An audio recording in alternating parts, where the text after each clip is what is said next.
이번 한 주도 이제 본격적으로 이 일본과 한국의 이러한 그 새로운 관계 진전에 대해서 여러 가지 뉴스가 나오고 있는데요. 특히 조금 전 이 속보에 따르면 일본의 기시다 총리가 다가오는 5월달 G7 정상회의에 한국을 공식 초청했습니다. 즉 G8으로 가는 그러한 이제 초읽기가 이제 본격화된 겁니다. 주요 7개국 정상회담이라고 하죠. 짧게 G7이라고 합니다. 원래는 G8이었습니다. 이탈리아까지 포함해서 G8, 미국, 일본, 독일, 영국, 프랑스, 이탈리아, 캐나다, 여기다 러시아까지요. 이러한 나라들의 특징이라 함은 첫 번째로 선진국이고 두 번째로 자유민주주의 국가라는 거예요. 그런데 그 러시아가 2014년에 우크라이나 쳐들어간 거 아닙니까? 전쟁을 벌이면서 G8에서 퇴출당하고 G7으로 돌아갔습니다. 이러한 상황 속에서 최근에 그런 워싱턴 포스트나 미국에 있는 그러한 연구 단체에서 한국을 포함해서 G8으로 다시 확장해야 된다. 이러한 제안이 제시되지 않았습니까? 일본 기시다 총리가 윤석열 대통령에게 화답을 한 차원에서 공식적으로 G7 정상회의에 초청합니다. 제 생각에는요, 민주당에서 절대로 용납할 수 없는, 차마 이 일만큼은 놔둘 수 없겠다 싶은 것이 바로 이 G7에 한국이 포함되는 것입니다. 왜냐? 지금까지 그 누구도 해내지 못했거든요. 비록 우파 정부, 좌파 정부 들어오면서 이런 노력을 안 한 것은 아니지만 지금까지 이렇게 경색되어 왔던 한일 관계를 극복하고 심지어 일본에게 공식 초청을 받아서 G7 정상회의에 참석하는 것, 문재인 정부에서는 상상도 하지 못했던 일이라는 겁니다. 이런 상황 속에서 만약에요, 윤석열 정부의 5년 안에 만약에 대한민국이 G8으로 확장되면서 포함이 된다? 그때부터는 총선이고 뭐고 게임 끝인 겁니다. 전 세계 이 국제 사회에서 한국을 공식적인 선진국, 그것도 열 손가락 안에 드는 주요 선진국으로 콕 집어 넣은 것이 그러한 초읽기 시작으로서 이번 기시다 총리 한국 초청은 지금 이 한국 국민들 입장에서는요, 굉장히 자랑스러워해야 할 상황인 겁니다. 다시 말해서 김정은이랑 미국 대통령이랑 손을 잡게 해줬다. 비무장지대를 막 건너면서 판문점을 건너는 것이 세계에서 주목하는 그런 훌륭한 일이 아니라는 거예요. 그거는 쇼였고, 이번에 이 일본의 이런 공식적인 초청이야말로 참으로 이 국제사회에서 한국을 바라보는 시각이 달라졌다는 겁니다. 일본은 올해 G7의 의장국입니다. 의장국이라는 것은 일본에서 열리니까 초청할 권한이 생겨요. 주미 대사들도 모두 동조를 했습니다. 한국은 혁신 국가이자 세계 최강의 경제대국 중 하나이며 원조 수혜국에서 원조 공여국으로 전환한 첫 나라이다. 문화 강국이면서 국제적인 선의의 힘이다. 목소리를 동참하는데요. 여기에 대해서 지금 이제 초를 치고 있는, 비난을 하고 있는 단체가 있습니다. 바로 천주교 정의구현 전국 사재단입니다. 윤석열 대통령이 마귀에 들렸다. 일본에 구걸하고 있다. 이러면서 대통령 퇴진을 외치고 있습니다. 과연 이러한 모습이 정말로 그 하나님이 보시기에 참 합당한 모습인지, 본인들이 정말로 이런 종교인으로서 일부러라도 정치권과 거리를 두고 이러한 종교적인 메시지를 국민들한테 내놓으면서 지금 갈라치기를 당한 그 국민들을, 분열된 국민들을 하나로 화합시키진 못할 망정, 오히려 가뜩이나 지금 싸움이 벌어지고 있는 이러한 정치 상황, 이러한 한국 사회를 더욱더 분열시키고 있는 이러한 단체의 모습이 지금 이 순간 벌어지고 있네요.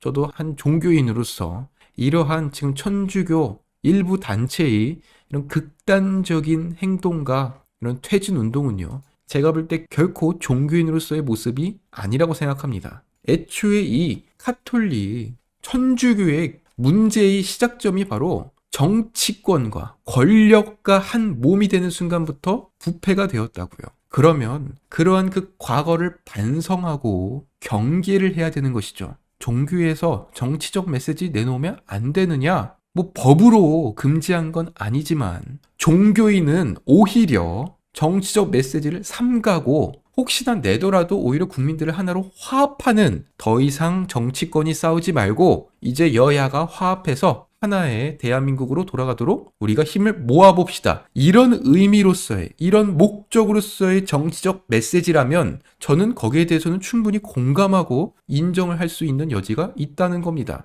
또 최근에는 이런 일도 있었습니다. 비나이다, 비나이다. 기체 결함으로 인한 단순 사고였을 뿐 누구 탓도 아닙니다. 라고 하면서 윤석열 대통령과 김건희 여사가 비행기 기체 결함으로 인한 추락을 통해서 하늘에서 떨어지는 사진을 올려놓은 이 사람이 이 천주교 대전교구의 박주환 신부가 페이스북 글을 올렸다는 것이죠. 말도 안 되는 겁니다. 결국에 정의구현 사재단에서 윤석열 대통령이 마귀가 들렸다, 이런 상황 속에서 한동훈 장관은요, 현재 유럽으로 출장을 갔죠. 왜 유럽에 갔나 봤더니요, 현재 그 ICC라고 불리는 국제형사재판소에서 우크라이나 전쟁을 벌인 그 푸틴 러시아 대통령에 대해서 체포영장을 발부한 가운데 한동훈 장관이 그러한 국제형사재판소 조사를 지원하기 위해서 이런 영국에 지금 이제 출국을 한 상황이라고 합니다. 조금 이따 말씀드리겠지만 오늘 이 순간 시진핑은 러시아를 방문해서 중국과 러시아가 지금 반미 동맹을 구축하고 있습니다. 시청자 여러분, 이게 단순히 우연이 아닌 거예요. 윤석열 대통령이 갑자기 자다가 벌떡 일어나서 일본이랑 만나야겠다, 일본이랑 한 팀이 되어야겠다, 이런 상황이 아니라는 거예요. 괜히 바이든 대통령이 한일 이런 관계의 개선에 대해서 적극적으로 환영의 메시지를 내놓은 게 아닙니다. 시진핑은 푸틴을 즉 2박 3일로 만나서 모스크바 회동을 벌이고 있고, 미국이 지금 세계를 통치하려고 든다, 이에 따라 이런 반미 동맹이 필요하다. 지금 중국은요, 이번 회담에서 러시아에다가 무기를 지원할 거라고 약속까지 했습니다. 이런 상황 속에서 ICC 국제형사재판소가 푸틴을 체포해야 된다, 체포영장을 발부했습니다. 당연히 전 세계의 이런 법무부 장관을 비롯한 각 회의 참석자들은 모두 이 영국 런던에 참석을 해서 재정적으로, 실질적으로 이 푸틴을 체포할 수 있는 방안을 논의한다고 합니다. 즉 한동훈 장관의 이번 유럽 출장은 저 전쟁을 벌인 푸틴을 체포하기 위한 그러한 방안을 논의하기 위해서 현재 출국한 상태입니다. 그런데 이 자리에 통역가 없이 영어로 토론을 하면서 이 전 세계의 법무부 장관들이 모인 회의장에서 우크라이나, 러시아 전쟁 피해자에 대한 지원과 이런 푸틴 체포에 대한 방안을 토론한다는 겁니다. 지금 국민의힘 지도부가요, 정말로 이 듣기 좋은 메시지를 내놓고 있습니다. 참 국민들의 참 불만을 속 시원하게 풀어주는 것 같아요. 그러면서 김기현 의원이 말하길, 국회의원 선거제도 개편안 논의의 근본 취지는 민주당이 앞서서 비틀어 놓은 그 준연동형 비례대표제라는 국적불명, 정체불명 제도를 정상제도로 바꿔 놓자는 것에 있었다. 4년 전 여야 합의 없이 민주당이 완력을 행사해서 도입시켜 놓은 현행 선거법은 반드시 고쳐져야 한다. 맞는 겁니다. 맞는 소리죠. 지금 선거제도를 개편한다는 그 의도와 취지는 연동형 비례제라는 사실상 유명무실해진 그 제도를 대대적 수술을 통해서 없애든지 아니면 정말로 의미가 있는 제도로 만들어 놓던지, 이거를 개편하는 게 지금 선거제도 개편의 의도일 것입니다. 도입 취지일 것입니다. 그런데 엉뚱한 대안, 국회의원을 늘리자. 지금 총선 뭡니까? 지역마다 한 명씩 뽑자는 거예요.